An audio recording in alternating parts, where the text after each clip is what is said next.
Dagbovile, mi sebera mini wa chancellerie so wa yo zame ati. Dagbovile, chancellerie so zame mi sebera mini wa ai. Ete ye blo mi kade yanya. Tade blo mi de. Mi sebera mini wa chancellerie so zame ai.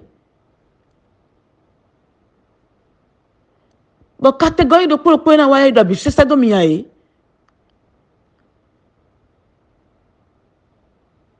Bande kat mo mi gomo.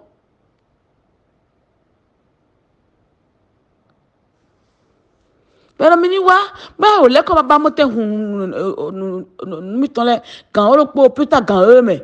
Bo ka da jomi mi ka wa. Do mi jo hun le kan o po me aka bi. Mi jo hun kan o po me e so mi gon ache. Mi me gon le mi manda lo gba le wo me. Me wa le mi na to nu mi jo to le po do me wa le po. Mi me ma wa le o. Attends puis mi to me de. Mi ma va dro me dire que mi na ko ton gbadanu. Bo mi e an rata pa ni mi bo. E na mo mi do chancelier gbadanu wa si o. Do ye go ni chancelier zan te jo gban mi ye in the direct. Gban mi in the direct be so do mi wa so zan me ni o. Bon fo fran de photo ha me man ko de photo ale. Bon do me dire que mi me de amun ka gbe lo me.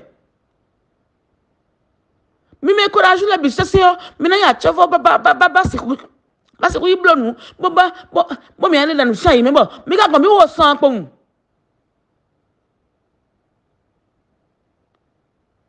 ni mi na gbon mo gbon eyo aso je mi de pon mi desin aso mi de pon mi me wa me pe bo wa le dion ye de to mi na pe do me ma wa le o ene e ba ne Dami tondone. Nteka yi mo be yo mi wore bu won mi da mi no imposer wo mi da mi banawa mi no imposer nu me ni mi no imposer mi no mi to programme to ma ogbon mi no ganji ai ni mi no imposer programme mi da to ma ogbon cette fois-ci déjà mi na wa nu gbedin do mi ma wa chancellerie o adie mi ma si hun le ai déjà mi na wa nu cette fois-ci. Mais quand on y a des crèmes libérés. Il y a des crèmes libérés. Il y a des bobos. Il y a des fa. Je vais dire que je vais dire que je vais dire que je vais dire que je vais dire que je vais dire je vais chancellerie dire que je vais non non conclave le baname. Mi ba hedi. E mi choisi pour en connaître. Et yo, mi mo bon. C'est quoi cette chose-là? Dagbovile chancellerie ton l'air. Jordan me dit.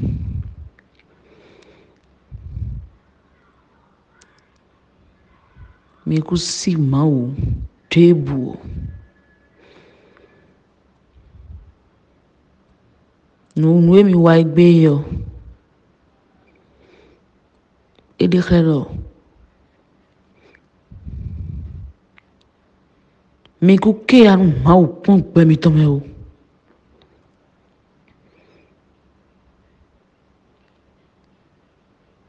E fedo mi tebua. Do tadio me dele mi me fedo ya. Ba chan do kon mi te. Wona mi game. Bo mi ma te pe biwa. Inde ho mi ton do mi ato so awe. Bona de chuda gbe mi to khle. Mi blo mo. Mi me bichi kwi bro game mo ka bo game di. Bo zeu.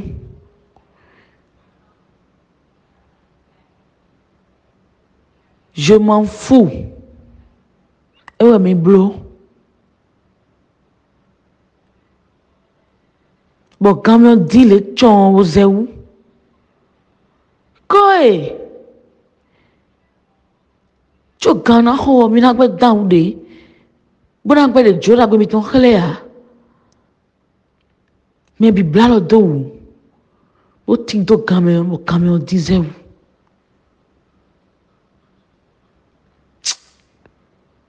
Mi session ira chez mes tabou vile. Nene mi wa yo. Mi session ira chez mes. Mi ke alu mer. Mi si mer.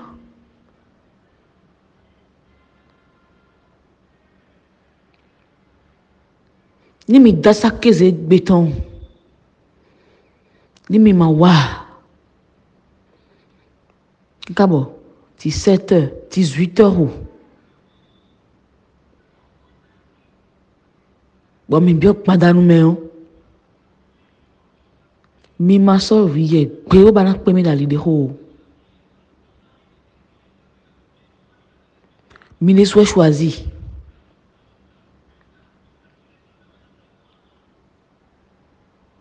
Mi ma so viye gbede.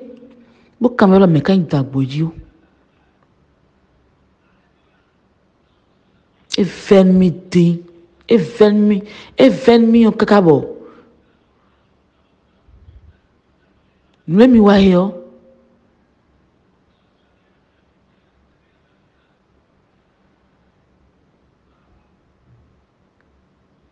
E jakodo ma wo. Le yon sougman meton.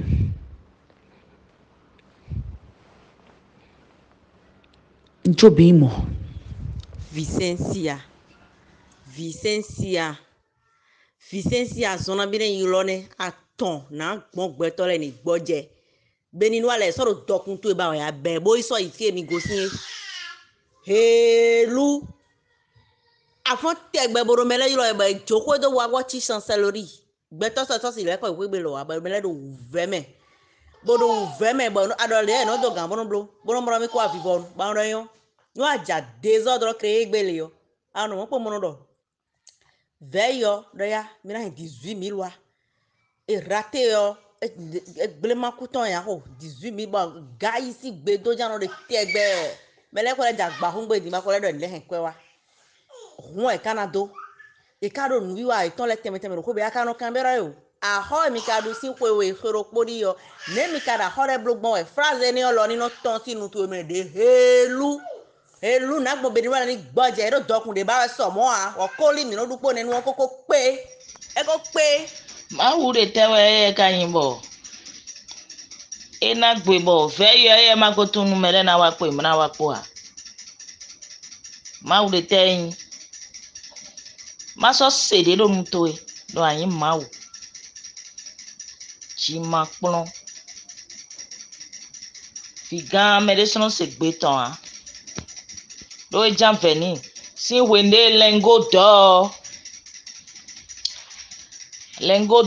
si wende ede awo ton gba o eblibu e to ka Vicencia yen wo me bubu de no ba ede po a ete no no gle kaka gande na ho be na ton chima plonle e blofo e de no blofo na do emi mawo you know emi o fofo Jesus sin hovi we go nukun wolo e ana da ubuna do terri san pe to hodon e ka vigi do vi men mere folewe fi ma de makame egbe bo moto ho nu yonu we bo ho gba ni we egbe lo fite mi de mi ve do gbe no sam ton de a ho esin chi ma plon le mere mo vivi kaka bo e jo azodo bo tuno de emitero emiro hanji we o emi na vidzi do vimenu o asu emi tɔn ɛ do xɔ moto no emi gba xɔ no emi mi bi ɛna mɔ ɖokpoɖokpo mi me bi mi me de ekɔtɔ fi de lɛ bɔn bose mi de lɛ do bɔn mi de lɛ dze dɔkun lɛ o mi bi wo ɛna mɔ ɖokpoɖokpo mi na mɔ zazã bo mɔ home bo mɔ gbada mi no lɛ yɔ me nyo. Tata Françoise, ne mi fɔ bɔnu mi fɔ kanji nu mi an fɔ kanji me tata tse. A jotɔ nu bara kabi nu bara. E mo me le bi me ko dona de ni wa so le o. E mo esi me ko tuna ya na do e kun wa o parce qu'elle sait bien sûr que Dieu ne ti kuro gba o me o. Et ça c'est Dieu du Bénin. Dieu là do Bénin dit terroriste là do soldat mi ton les roues tegbe do non. Et ce Dieu sert finalement à quoi?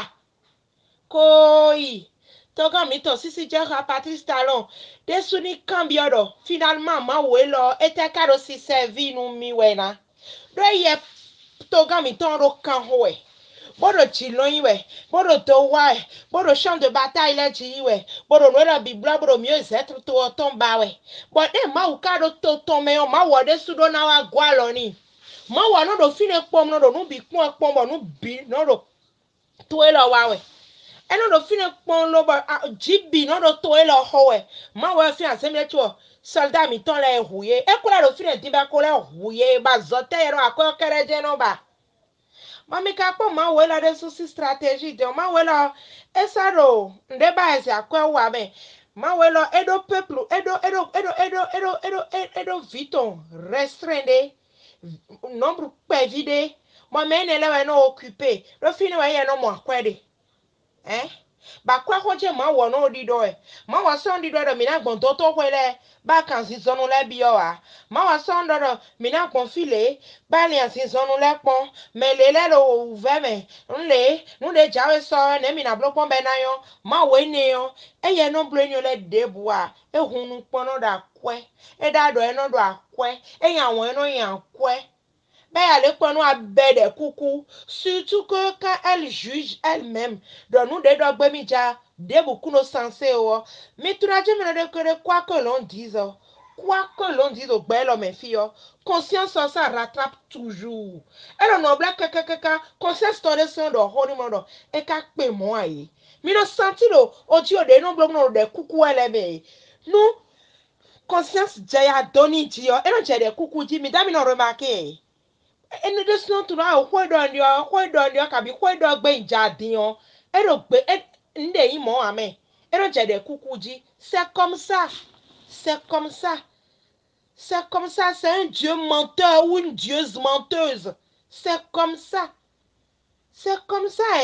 e no tun kanji conscience no do ino aw akara ekpe mo aye no bladi kaka fi do de ka gbe sa ko no je de kukuji ro je de kukuji Dieu ne bégaye pas.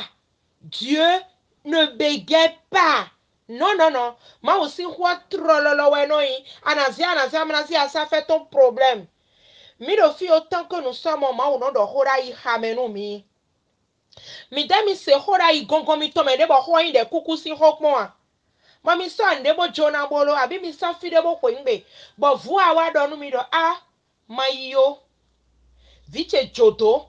Tiene de akwe ngbe ma yo report abi mi jande blogbe ba I hamendon mi do ma kenwo ma bolo unchora ni kenwa ma kenwo mi demi se voix eni voix douce bas eni on be wa I gongo mi tombo coucou de pon mi na se pon Dieu ne bégaye pas le bon Dieu n'est pas un bègue non bon ma we la no so hoblo na do no kuku de no ajo so be ko jija gbo we lenu o e de sno modo aw film bloje pe aye be no kuku de ho e kan me poro yi wele e kan me poro akwa be jo wele e kan o la ko bo lo joro koko me bi de pon zizan gbɛtɔtɔ wɛ ko yin sin sentɔn bɔxɔfo zizan to wɛ ko yin sin sentɔn bɔxɔfo. Ko inya zan to ina tafu me so mo e nde ji o tutu e wo pe do e nde ji o tutu town bona ko de ba kana kla e fi de te ana kla e fi de te mele o ntese ado me mablo nde bua me mablo se nde bua e hele me o e do ko te ba ya ne chobo nukun je poro me ne lesin apo me ge ba do jile le nu pere na blo nu ye le ni wa 6 atan e so na dam no ko e ten egbe wiye jiye ya wiye no fun e ya atun no edugbo mla yan atun ahore ro ko nu ye ya atun journée ton bon te un problème to tamba na fun e wa 6 o aso mi aye do bo jan su sale e bo na e gan me me ahun ta won me o fiye lo bo mi ni buru do bi ni bo na gbe nu e ya ba anu so wi de buru mo nu hu nu na no nu kume pon me bi e do ajako ha ga ni sha po nu krute le po wo ai don do nu ra jire mi wu ganu bi ya ye me gbenu kun bona ya le ko sin gudo to e me po gudo tire ye je npe to a tie no ye de we hun na we o ma nu akoblo ojo to bo mo khevia ablo ma mo mentia bo hiro po no do ko to je hon me o ndiro asona kure pon de ya me pe po gudo to ele o ye de we gbeto nyalan tono le na dogbe ni mama nteka ponu to hiro ponu to tie enu dio de 10 minutes bon audio de 10 minutes là mais je vous salue Marie de demain notre père de cas demain e blole eniwa ina de photo hamele ina na misa kwe ina na nde kwe ina na kete kwe ina fun 6 heures blole ina va 8 heures blole ina mo chumi eniwa me no podo tun fi na sun ta do din me no podo tun wezu ina kan din o wezu ni ja fonu o wezu attends Ukraine we mi dia même do Ukraine do mele la mlo do e bro fifo Russie we mi dia game wa benene neto yin town aro Caritas ko do we tun Caritas da we we tun be atun Catholique igreja Catholique atun da we nu ko fi kan ko me ajoto a boyan ajoto ajogaze no adi mi dele mi fi attribut mele ton e mi no mi jan igreja mi ton mi na créer Bible mi ton da ye alo mi ton mo bon mi créer Bible de ya bo fi me de sin Bible bo fi me de sin attribut le bi mon père no do yo prêtre no do yo évêque no do yo pape no do yo cardinal no do yo dictionnaire mi de to me media pana me créer Caritas no do yo we tun Caritas ko de ya atun Caritas ko de atun no bla de biro contraire no Caritas si no e ndo e namba o àwọn de teme amisa de teme gbedo no me de e fo yo ni le nécessité e namba fi nécessité le de taundo egbejion atun no gonte ya ba le gablo Caritas ko do bo kan do Caritas ko nu me ma tun ya le jan amble me de ada pa na bo jire mi na blo gbe ton do na hun gba 9 na wa kete le kaka je din a hun gba de nu ye ya aka blo gbe ton de do a bo re ni de ji do mi bo ko do mi pon e ni de ji do mi bo ko do mi don de wen ni blo anandon ni be na blo en tant que qui anandon de be na blo en tant que qui me we taun nde te we blo dagbe te we wa do be ni on to me e na blo bilan te yo tu es une catastrophe awa bo a henu bi good wen ma awa bo a henu e ma fa nu e me reze ko mo pon bo to na e ai ba hun bizarre de bo a henu bi gaja pon bo nu do po we to yo ara wo ro question po me mele bo na be bo edugbe na bo na jo mele do gbelele me ni prison e kan we ya akoto no ze mere gbon fi de kan we ya me ni ku e kan we ya ta bo vi na bi ero kuku yo aka no ba do na le we ma o to e so e yo bo no bon me de kwa no me wa mi go no se pe to me me ku le aka tun vovo lo abuno do ko itan my agent to ji le di si ven le e kwa no do jire ye wa mi go mi le wa mi go e ya no do le me le hu me me de ja lo jinu hwe o hwe do jire ja lo jinu mi o mi go mo me na no ten ton me o le file we bo bi o me mo kon ton e we ado mo yin to me ale na gbe ale dun fi ne bo o bla do we hu me ne o don ya do besoin me on ton de ya alors e kun ma yin fi fe gon me ble te wa su po me ble te su po bo no yin kan yan do ri même si ape o politicien le biji bo pe o gbe te le biji o gbe le mo me de ma pe o tutu ya ma o gbe do to e na pe o tutu mo go to pe o tutu parce que la rigueur a che we si eyan On ne peut pas se cacher sous la foi ou bien sous une doctrine maladive pour gruger tout un peuple. Non, c'est pas possible. Nous avons les filles, le Dieu, si j'ai l'homme, il va bloquer. Asi je yivo to me boblo fie an blori o jendie kwa ma mem bembere ke de ado mo emi so de o atasi bembere ke ya boblo ede fulani na na de tonu kwa c'est un peu ça bon mi me kado me bon o no viwe ya o fofo bon e no fon si an pa mi ton bono yi chancellerie o e je do mini ton ha elo parce que, et si vous me mettons point, au nom d'une foi, je ne sais quoi, que bon me mettons un coup de doa. À quoi il y a des lèvres, nous c'est nous comme ça.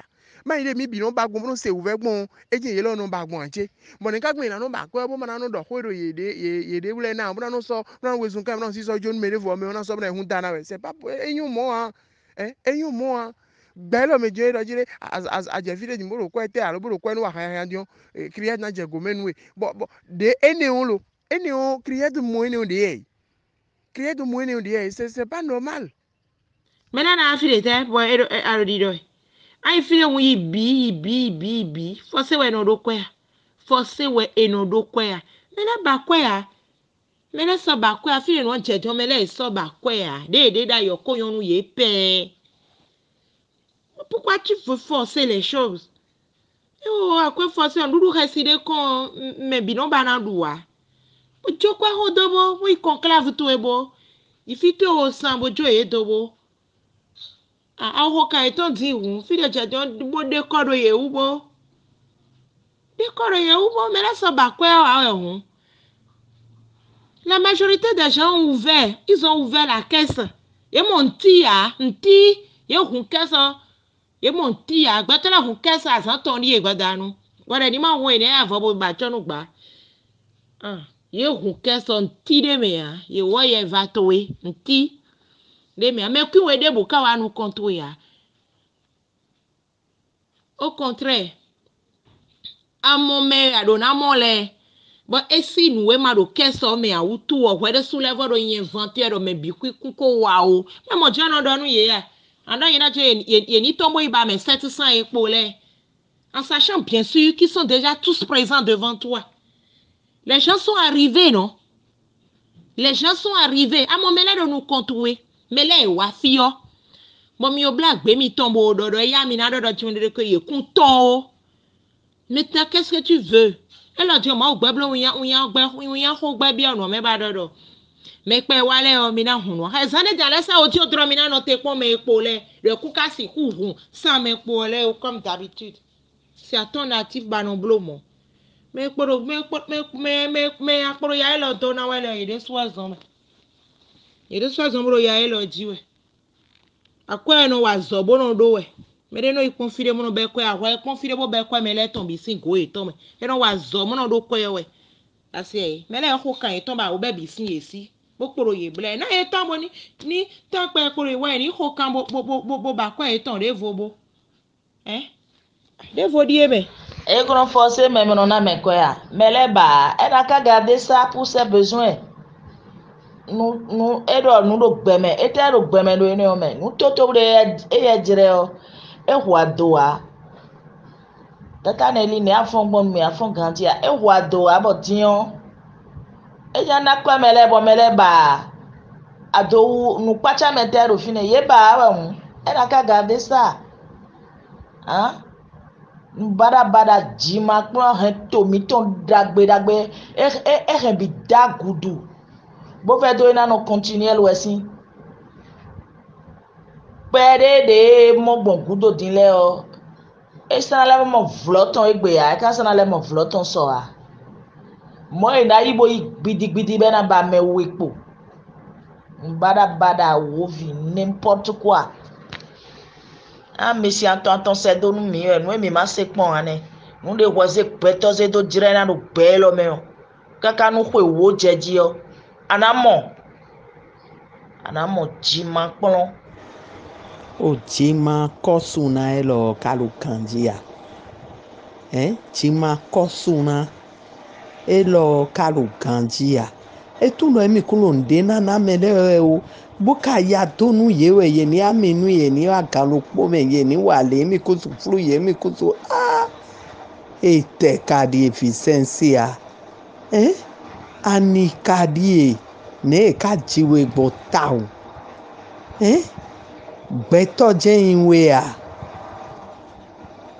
gbẹtọ vidin anyiya awo ya do yu kwete na egbe akaja buru ya donu memeton le sole ni ewule ali minu une du matin bo yinde iwaye la li ji olo awo fisense a chegba de me nde do ade ni o emi ko so flu ye emi ko so san ye o bodo ponte anu do ponte kweje badi to awo be ya tin na wuli tonti ni etu ele an so se me bojo ye do be na je tagba donu tonti ni etu ele ji ka yan mo din gbo bo vie lo nu edo ade o ma yan ni awo beton nu ko no blawo nu ya nu eton blawo nu ya mele mo ndu aburu ko ebi e cho ba du nu ba do elo igbe oso anu do devu ado sansan devu sansan hweme anu do devu patanu anu do devu fi elo takato me kaleru pe so e fine tianya awo mau Vicencia aro amonu karo gbeme kwa inu ero kwa inu karo gbeme osin kwa inu karo gbeme parce que fongbe do ero gbema ko nukuno amonu mi de mi ro gbeme ni bo nuku mi ton wa mo nu de we yan to mi de ton wa ro de we yan siwe kwa inu karo gbeme o e ka yilo nkan to ere fodure ho yo fodu ohu je na hwe e yilo nkan to ere fodune ho yo fodu ohu je na hwe o de mi do odi otu ele siwe mi kodo mo me gege ole mo do an se do o ina hun gba gan lopo me ina hun gba 15h ina hun gba 18h ina hun gba 0h e odido e kaka o le je na igbo ewa e blose le boni le bia ewa de a ewa zumbo e hun gba e mamo ndede me a e je ni akoro dido ene mi bi wa ne bo mi na impose mi de nu ma o mi da mi ton do ne me ne akloni kunu blau mele topu akloni kunu blau ye ton bonu ye ni moro 0 we anya ko inu tio nu ya we anya ako inu tio gbeto ye do hun we anya akumo donu ma hode o fodun blame bona du popo wenu e fodun blame bona du popo wenu e tu es rien e ma fon we gbe dia si fon e ma fon we di yero hun dia si fon aro bokono we charlatan we nu wa marabule we mna no hundu mna no bole wa we mna no bo futilité bo ma we bole wa bo duru mele blena we bo aro de kuku ende awa dido edilene dami ton do ne me aw Bruno Vichele sia ikasi mo kle undi me ruan se gbasa file do fisesi akuyi mawo fisesi agbeto we fisesi agizino fisesi ajoto we mo leko emana nyoa aw yemana go velo sea yemana go nubla we lo waru yo tu enua cho Oui, Dada Bernice. C'est un plan qu'elle a déjà établi, quoi. Bon, nous choquons, mais Thomas, c'est ton aïe. Bon, nous disons, supposons, mais nous mettons la matière sous quoi. Bon, nous correspondons à nous courage, bon, ton gain, nous mais bon, allez qu'on gagne, mais nous proposons quoi bien mais nous proposons quoi bien mais bon, nous proposons na zombo na domi quoi mais quoi de té bon Vicencia nous délai nous dilewe bon je mino lo blowe mino mawi we nous masi hudo do mede pa yo Vicencia no ken karafia bon no lido bon la ko yeyi no le de suporo gudoto me fontaka to ma so poro gbe ale o ye poro gudoto bo poro mawu mo me ni o me tu me de so po fini me de dan li ko do hore tout à l'heure de je que me ti wa me de no me pe wa me de bua me kana wa bẹ́ẹ̀ ni mẹ́rin máa ń blo blisi mi wẹ́ mẹ́rin máa ń blo ní débù kẹ́kẹ́ àjẹ̀dìn àlẹ́ omi oní sọ 6 000 wáyé àkún 10 centimes donc avec 6 000 processus de mẹ́rin blo nous des mois bodo quoi wosu pour mẹ́rin sọ 6 000 bon aïe quoi oh vraiment la fille là c'est une frette dévergondée une sorcière une kamikaze a o vide pomoro yie bo asako do bene pour bandi bon e karo nu biro e dimba hosoro to elo nu e toto kuseme aho chede de me ame nu e vivi mi o mu soro yi ame chede ka soro yi we ton je na hosi tata Diane ntaro ho mi ton lo yi e tu lo e ko le ku gba me o si Caïman pur, Caïman laisse faire ce que nous venons de faire. Moi, Caïman laisse faire ce que nous venons de faire. Bah, on a blâmé. Ne bon nous bois, il me le retour au tassa, file gbana me file ne leo. E ma yira e boblo, bolo ilo ni wa bloa. Mimo Caïman là ni yira jiko ni wa chancellerie ai. 1h du matin. Benabla misani, bon 6 heures il est paroisse et ton légi. Vous voyez ça, tout ça là. Mais moi il est très mignon. Et tout là je que mi do kan le me yekusi wao. Bon mi na ro audio bleu semblant bleu ere o. E mi na ro audio bleu mi na ro oyege emi wa mi so gbe ya e tun ne bleu ri obisi e ma ja kwede na e gbe ne kwede ma ka ro gba mene. Et tout le monde sera 1h, 6h du matin, elle n'y est.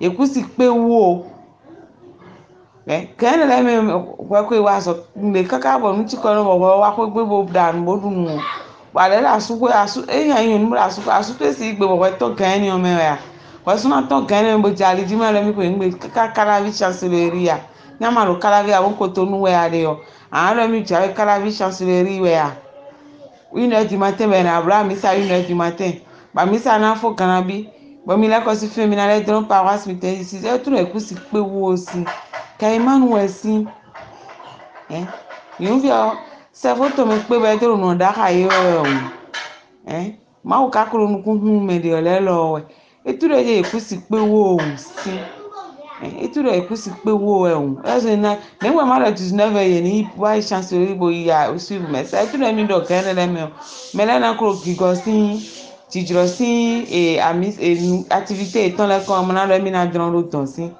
vous voyez ça donc tout le monde gagne le me yekusi wao yon vieux c'est une sauvage mais on a découragé ton ka jo ma onu boton e kana mo ta jami mo ko ha mi ni me le maro wi wa mais ton na wo si me kwiwe po ba escroquer mo do le o yewe jan to si kegbe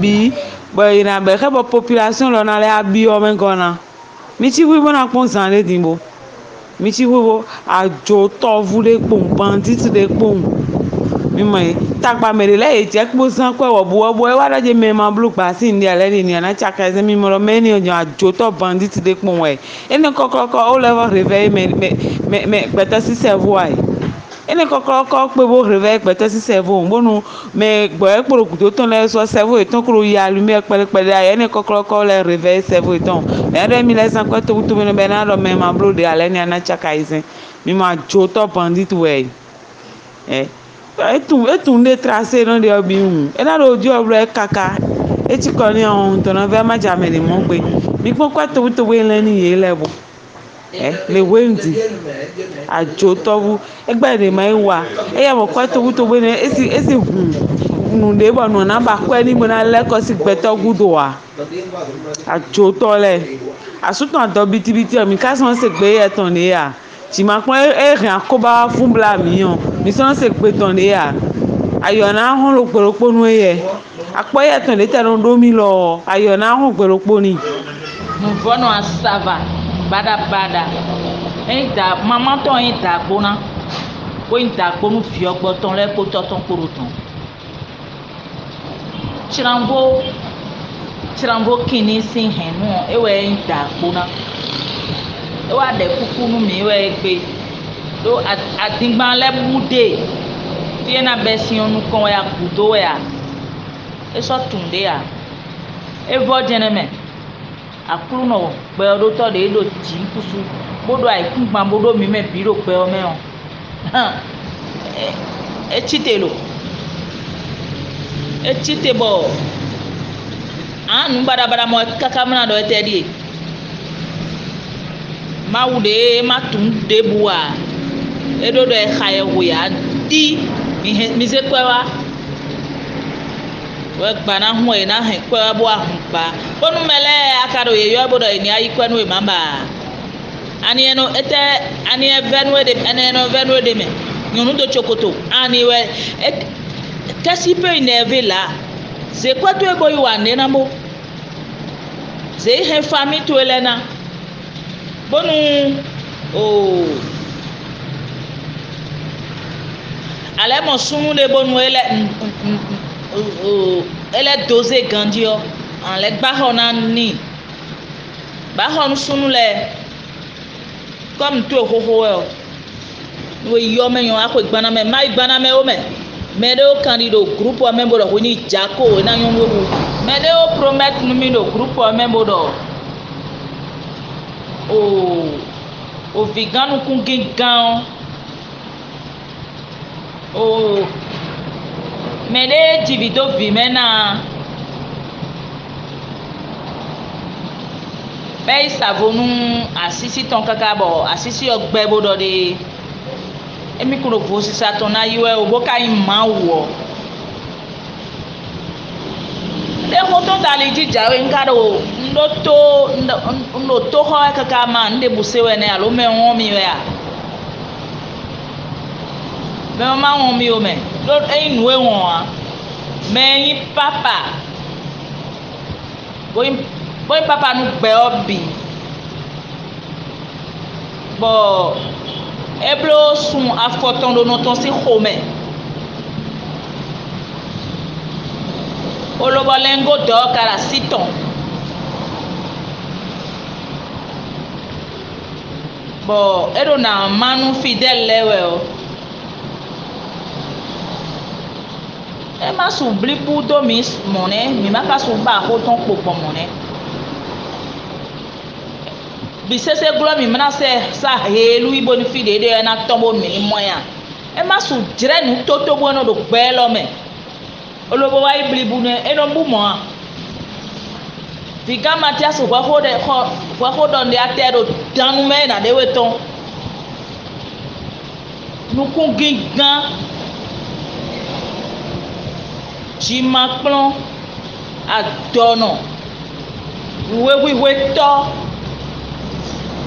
no vivi sa me popo e ba de bo se gbe bi bo se to poliji ai ho gbe na se we to poliji atekolo polioji de no toro poliji gbon ku auto me don be ye flami on lele de yo e o ni do ku lo lo ya ji ma plonu dazia wo bi nu bada so na jewe ko me 3D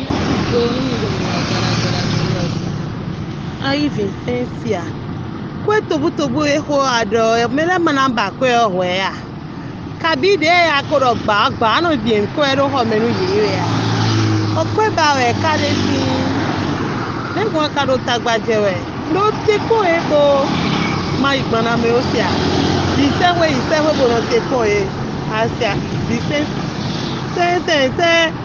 èrò àti ẹ náà tí ẹ fọ́tù kó ẹni ìhọ́jẹ́ kàdé àdọ̀nà sí lòpẹ́ ẹ̀mẹ̀ èrò fínilẹ̀ àti ẹ̀dẹ̀ mọ̀ bìrì ọdún túrò di ẹ̀yìn náà súpẹ̀ dé pọ̀ lóòblò bìrì yẹn tán ṣe àbí bí ń bí èrò àṣì ẹ̀ àṣì ẹ̀ tọ́tọ́ ma fọ ma ọblọ́dù fíìmù àròhó mẹ́nà tó grandma tó yà ẹni ẹsìn mo fẹ́rẹ̀ mẹ́ yìí mẹ́ tó gẹ̀dẹ̀ súpẹ́mù tó yẹ súpẹ́mátọ́sọ èdè ẹ̀sọ́rọ̀ nà tó ẹsìn alámẹ́lẹ́ yìí wọ́n pẹ́ káká ẹsìn yẹn nílẹ̀ ọ̀fẹ́rẹ́mà yìí wọ́n pẹ́ káká bọ̀ pẹ́wẹ̀ díẹ̀ pẹ́wẹ̀ tọ́tọ́ yìí kẹ́wọ́ tọ́sí nà tó yẹ grandma tó ẹsìn hó mẹ́ yìí tó ẹ̀sọ́ ni bíu ẹ̀wà sí asiasia akweba bokale preste kwa yero igbena tinjiwe ala do suru ache bole na se anu esi Nye Dieu ye tenale encourager me gbole mi ya o bi se akwe ba e son sereli. E ma na igbana me bona jo mi to be na isewe. Bona jo mi to donc mi ya o. Kudo le wenu Dada Françoise. Kudo le wenu kakasia. Mi kudo azomi ton. Aklo gbeto na donu mi. Mama ba ma bona donu mi. Dai we dino da bona donu we. Da go chena donu we. Adi papaito we di donu we. Salito. Eso me lo posi lo a. Me gege mo me de no manaidina. Eno mai de bono ma. Bueno do menio si a chena jemeji. Ma wedo no wan we si a che. Alo edren ye de osi. Alo edren de obie no inwanvu. Bono comba chance do beza metome. On a clonje ka do beton. Ta Françoise. Mais oui bo oui le. On appelle Dieu la restauration. Il a restauré me. Il a restauré me. Et ben mon vie me ne leton. Vivu eton na ze chite. Et na don hein. Vicen se na do de ji gbede a do tun lo khoton de do no jele tun lo khoton me ganji. Do me don lo gudo e me de. Do wan yin an. Et kan hun do lan me nu kan le ola yon ko hun de do lan ton me yon. Et tun ganji. Bo de ye ka otun. Bo flu khome do vonon ko yan. E mana kutrolo de. Ena kutrolo a. Wendo de glele. E blo cho. Bondo mawe. Menele bina chite bo. Eye ton wena gbabo gbabi. Kanya de agbandon. Ena gba di fayanso don. Ena gba. Ena don bo ame. Ena don. Ena chen mi union de prière. De ou aklona veve mi chenwe. Dudeji o imiton. Mais dudeji a vicen ça c'est ça dudeji a. O di de réforme de debo. O igbe di mi on devo be jamblo lo chancellerie. Ya ka kule me lo e. Devo be jamblo chancellerie. Mi le ko yi so ni we do mo. E ho igbe o chancellerie o nu ko vo eja fine jegbe. Hein? Comment elle est née? C'est une pourriture, hein? Elle est très mal aimée, non? Bede. Nous voyons Jeno, c'est un dogome. Et beto, bede pour moi. Beto décide à Tigbando, et au Hodilo, si vous avez photo, et ma ou a photo, zicho, et nous dagoudoua. Si vous êtes temedo, et nous dagoudou, et kagayedi. Meni beto, ya. Et au beto, ya. Bede pour beto, ya. Et où? Ni do mauton de ne. Le gba lo ton kale do wa. E tun fi go se gbezan ton me. Ba e hon gbe o. Na kani. Bona khuni. Izande da Françoise. Allo no vivi venale. Ne mi ka fon bo mi ma fon ganjia. Ti jande lewa mi me lokusa. Ti jande lewa jami. Mi ma fon kedea. Eu nkalo kan pa di wa kan di você me Gomez singbe c'est Dada Françoise Maliton singbe bonjour yi gbe do gbe menu ye bodole pe egbe jeudi le dion mi ko isoji nkolo soji agade bona forcer me bi bona do ya bona ba moto bon adouci amion prendre contact pour moto no po bon mina eton l'automne et katon Vicenci aton la tingba mewe midi Viganton Mathias ton bon mais les do idele ye mon donnant grandi doa we adingba we jakpata kun kan we mi nu bada ewe me bisese yin ndego teko ndego tego gbẹtọ na dza si kpedagbe ma kpɔn gudo awɛ mi bɔn mi sɔ gbɛlukpɔ ɖo tele mawu ɖo gbɛtɔ bo ɖo vitɔ lɛ bɔn mi ɖɔ mi na vɔ vitɔ lɛ ɖo xoe wewe xoe watɔ mɛ mawu gbɛɖɔ na dzo mi do gbe de ya nubi wukpetɔ tsi na dzo mi do gbe de ya vie dzi hoe ne ŋdzi ko ɖo xoe watɔ ma ɖo watɔ kra ɖo wewe vie ne na suku wɔn isua yi ne wa ena suku wɔn xɔ yi ne wa ena suku wɔn tan yi ne wa fi sensia akalẹ ɖo aɖo kanjɔlo lamɛa ɖo aɖo kanjɔlo lamɛwɛ yɔ alonublo ya ɖɔ nuwe wa ndeti yɔ eka vɛa akanu ingledza de mesi to wa mɛ azɔn na gbɔ bawɛ mɛ to lɛ de kpo bo dida awovi dzɔgbe sɔwa do matinu kɔn nuanu ingledza mɛ kpɔn tso bo do nu lɔ siɲɔ ewɛ mina dɔ kanjɔlo lamɛ nuwe si wɛlo lanto ebe do amo vɛnu gbɛtɔ debua bodo nuwe do ade ti ekpo ehungba esugba edatsɔnugba ewalenugba enundenugba gbɛtɔ na dati gbasɔ mɔa anɔ lɛ dɔ xɔ lɛ bosɔn lɛ mɔdonu nua dɔ abuna lɛ fɔ jɛde fo dɔ dzi o jɛde kuku dzi kan ewu xɛvi de nu dzidzɔna dza eno na ya buna jɛ kan dɔ dzi etsɛ no kun kan bada wɛ ŋtsian fo kini yɔ jakpata kun kan wɛ mi jakpata kun kan ewɛ mi bɔn mi sɔnna wa gbɛ mɛ de gbe de ya ikpɔ vikan kpɔ si kun kan o mina vɔ bo vɔ bi mɛlɛmɛlɛ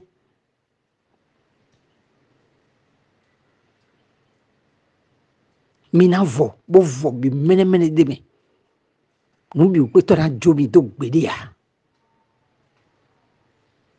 mi na yi bo alo nu lɔ lɛ mɔ yɔ egbe ƒo ɖo kpo ɖi edze mina klo wezu dzi akatu nɔ mi ko yi mawu ɖo kpo li o akatu na dzo wɛ mi dza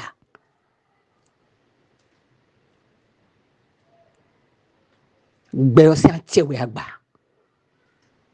aɖɔ mi na do nu mɛ mi dɛ wɛ lo nu do wɛ mi nɔ do wɛ zanzan mi nɔ do wɛ wɛmɛ mi nɔ do wɛ gbada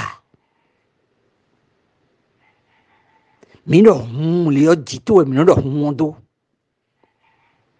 dzi to wɛ nɔ dɔ hun wɔn do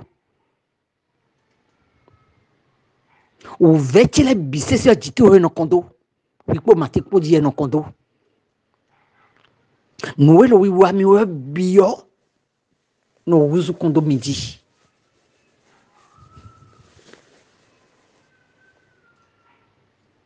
adzɛlɛ nu mɛ adzɛlɛ nu di mɛ gbɛde wɔ zandziraku bonɔ lɛ fɔn mɛ ekpo lɛ ekalɛ da ko yi mawu de wo la yɔ kpɔ yi lɔ ama yi mawu de ne mawu wɔ xɔ mi nyɔtɔ yi aɖo nuwe ne lɛ debua bo lave cerveau mɛ nu mi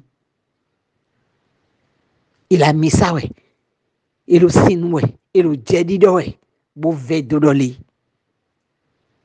awo emana nyɔnu wɛ de enyɔnu wɛ amɛ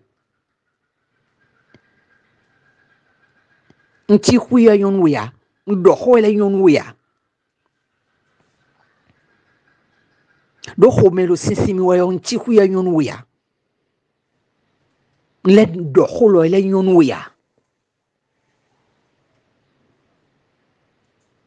ama wa ŋde kpɔlu gbɛto yi mɛ ni bo swa kwe me ma wande ko ajena za kwe mo a wande ko a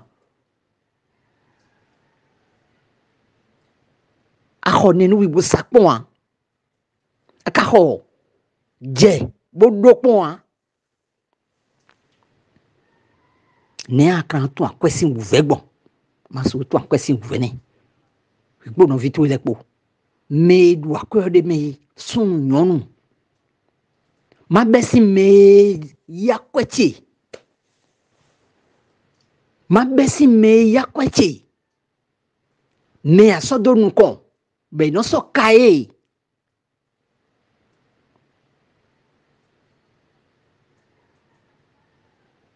bono wala nu deme tontini eto ile hodo ne den besi yeji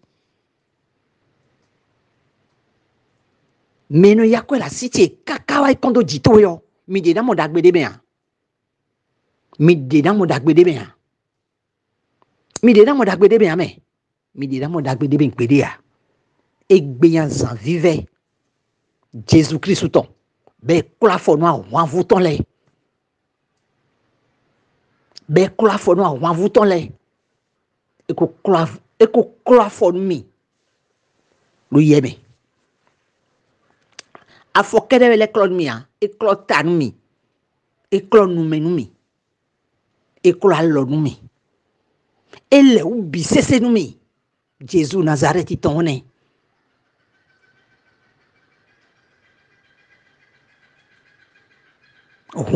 we donde lo telele o Jésus alo sisi we bokana blo do mon jinu mi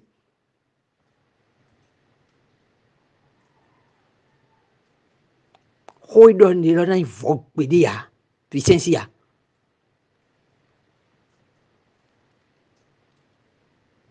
yo povo don remba la l'autre goudole e we da donwe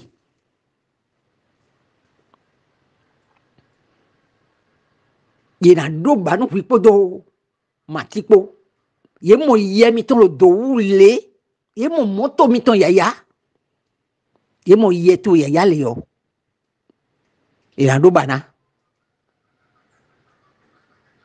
a wa fun to se kwe ton le ye ko jete do jito we ye we na pa o do tanu we makaji a o vi ko ji egbe o ayiyo anabe makaji yo me makaji a o vi ko ji egbe o un fide we podo mati o po iwla do bo mati o e do fide di bo du super glue bo train bi sese bo gba hodo ni ma do ho ipe do fi mi tie ye to ya e mo na do bana e sande